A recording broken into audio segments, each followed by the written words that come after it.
안녕하십니까. 자, 여러분, 앞 시간에 이어서 핵심 교재 47페이지에 보시면은 그 상단에 가로본 대리권 제한 이 부분이죠. 자, 그래서 이미 자기약 쌍방대리가 어떤 개념인가라는 것을 여러분에게 설명을 드렸었습니다. 그래서 이 자기약 쌍방대리를 원칙적으로 우리 민법은 금하고 있습니다. 원칙적으로 금한다. 금하는 이유가 뭐냐? 당연히 자기 계약을 하게 되면 본인에게 불이익이 생길 우려가 있다는 이유 때문입니다. 자기 계약을 하면 대리인이 자기 유리한 조건으로 계약서를 쓸 수 있지 않습니까?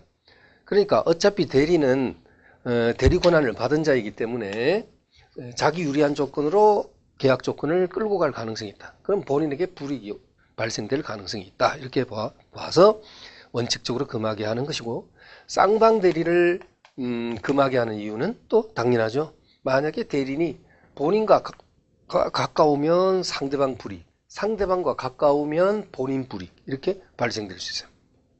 팔은 안으로 굽는다고 속담에 자기와 좀 더 가까운 사람 유리한 조건으로 계약서를 작성하게 되면 역시 또 타방 당사자는 불이익을 입을 가능성이 있다. 이렇게 본 거죠. 그래서 자기약 쌍방 대리를 원칙적으로 금합니다.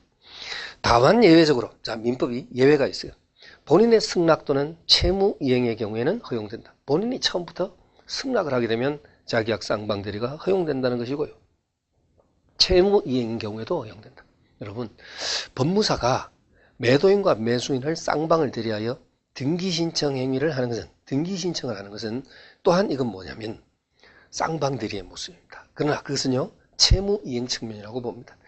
갑과 병 사이에 어차피 이루어진 매매 계약에 따른 채무 이행 수단으로서 매도인이 매수인에게 재산권을 넘겨줘야 되지 않습니까? 자, 그것에 대한 이행 수단으로서 등기를 법무사가 행하는 것은, 이것은 채무 이행 수단으로서 가능하다. 쌍방 대리가 허용된다. 이렇게 보는 거죠. 자, 아무리 본인의 승낙이나 채무 이행이라 하더라도 특히 채무 이행 중에서는요, 거기 뒷부분까지도 여러분 신경 쓰셔야 돼요. 다툼 있는 채무 이행. 다툼 있는 채무 이행이라는 것은 뭐냐면 채무가 있다 없다에 대해서 지금 다툼이 있다. 채권 채무가 존재 유무에 대해서 다툼입니다. 그런 채무는요, 자기약 쌍방 대리가 허용되지 않습니다. 그래서 아무리 채무 이행이라 하더라도 다툼이 있는 채무 이행, 그 다음에 기한이 아직 도래하지 않은 미도래 채무 이행, 그 다음에 대물 변제. 대물 변제가 뭐예요? 물건으로 대신 변제하는 것을 대물 변제랍니다. 그래서 이것은 허용되지 않는다. 자, 그 다음에 2항 잠깐 보류하시고요. 3항을 보세요. 자기약 쌍방 대리 금지 규정, 그리고 공동대리 제한이 위반했을 때 그 공동대리가 바로 2항에 있는 내용인데요. 2항은 뭐냐면 대리인이 여러 사람이 있을 때 원칙은 각자 대리가 원칙입니다. 그러니까 여러분의 만약에 대리인이 A, B, C 세 사람이 있다. 원칙은 각자 대리가 원칙이에요. 각자 대리가 뭐냐면 각각 상대방과 행위를 하고, 예를 들면 자, A, B, C 세 사람이 있다. 예를 들어서 각각 A는 병하고 B는 정하고 C는 무하고 이렇게 행위를 하고 그 행위 효과가 본인에게 기속되는, 이것을 뭐라 그래요? 각자 대리라고 합니다. 각자 대리 원칙인데 예외적으로 공동대리로 제한을 걸 수가 있습니다. 공동대리는요, 대리권의 확장 사유가 아니고 제한 사유라는 것을 잊지 마세요. 공동대리는 대리권의 확장이 아니고 제한이다. 예를 들면 공인중개사 갑이, 자, 공인중개사 갑이 중개사무소를 개설하고 중개보조원이라는 사람을 세 사람을 고용하면서 대리권을 수여했습니다. 예를 들은 거예요.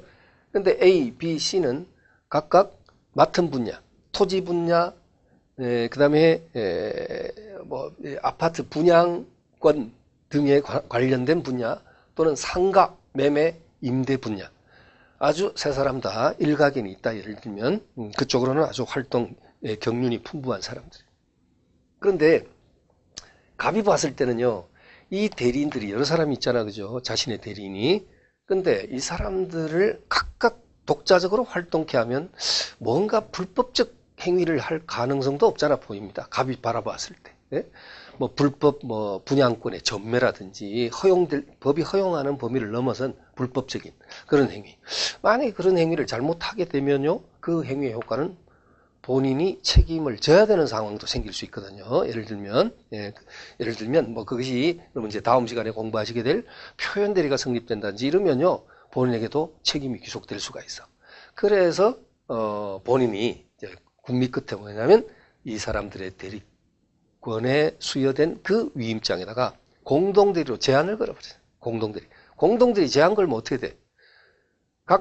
여러 사람이 있다 하더라도 대리 행위 할 때는요, 항상 같이 다녀야 돼. 뭔가 특별한 계약 하나 할 때, 계약서 쓸 때는 A가 갈 때는 B, C도 같이 가서 예?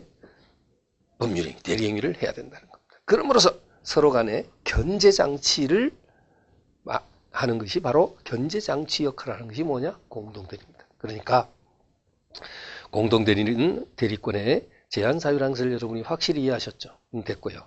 자, 그래서 원칙은 각자들이 예외적으로 공동대리 이렇게 했습니다. 그리고 사망에 방금 그럼 자기약 쌍방대리 금지 규정에 위반을 했다든지 또는 공동대리 제한에 위반을 했다. 무슨 뜻입니까? 자기약 쌍방대리 원칙적으로 금하는데 본인의 승낙이 있은 것도 아니고 또는 채무이행이 아닌데도 불구하고 대리인이 자기 계약을 했다든지 또는 여러분 공동대리 제한으로 묶어놨는데 어떤 A라는 자가 나는 같이 다니는 거 아주 싫어해. 나는 혼자 할 거야. 해서 만약에 A가 병이라는 사람 만나서 각 단독 대리 행위를 해버렸어요. 자, 그럼 이건 뭡니까? 위반이죠. 방금 여러분이 보신 규정의 위반입니다. 자, 그래서 이와 같이 위반했을 때는 어떻게 되느냐? 중요합니다. 사망 끝에 뭐라 돼 있어요? 자, 그래서 자기약 쌍방대리 금지 규정과 공동대리 제한이 위반했을 때는 권한을 넘은 표현대리로 본다. 권한을 넘은 대리행위.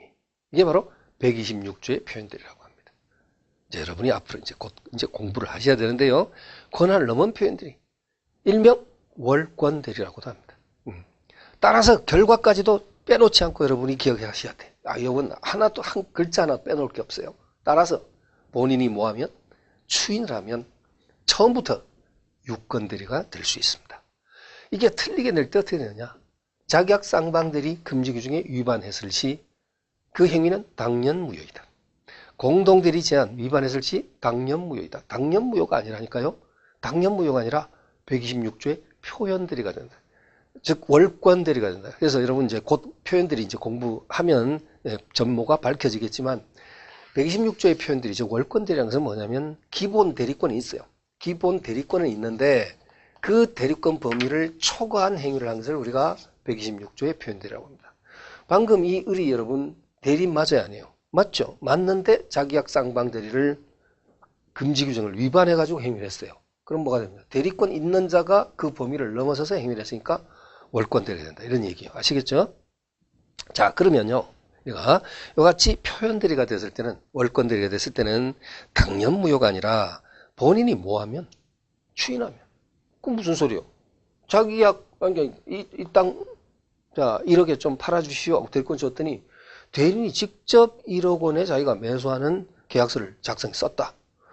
본인 입장에서는 특별히 불이익이 없더란 말이죠. 보니까 팔아달라 했지 당신이 사라는 소리를 안 했는데 그래도 어쨌든 본인 입장에서 봤을 때는 대리인이 사든 상대방 병이 사든 자기가 원한 가격대로 계약을 체결했고 그러면 어떻게 돼요?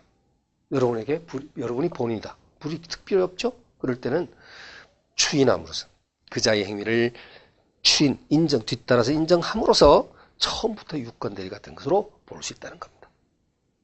그럼 이번에도 공동대리 제한으로 묶어놨는데 A라는 자가 단독 대리 행위를 했어요. 그런데 본인이 보니까 A가 계약을 체결해서 왔는데 보니까 정말로 계약을 잘했더란 얘기죠. 자기가 원한 가격보다 훨씬 높은 가격으로 이제 매도에 대한 대리권인데요. 대리 행위를 수행했더란 얘기죠. 여러분이 갑의 입장에서 가만 보니까 이거 굳이 반대할 이유가 없어. 그래서 여러분이 본인의 입장에서 이자의 단독 대리 행위를 뭐 한다고요?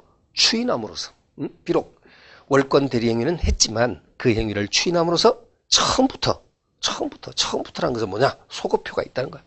처음부터 무권 대리 행위는 유권 대리였던 것으로 본다는 거예요. 자, 됐죠? 이렇게 여러분이 정리를 해 주시기 바랍니다. 그 다음 자, 우리 핵심 교재 47페이지를 보고 있는데요. 가로 6번 대리권의 소멸입니다. 이 대리권 소멸도요. 소멸도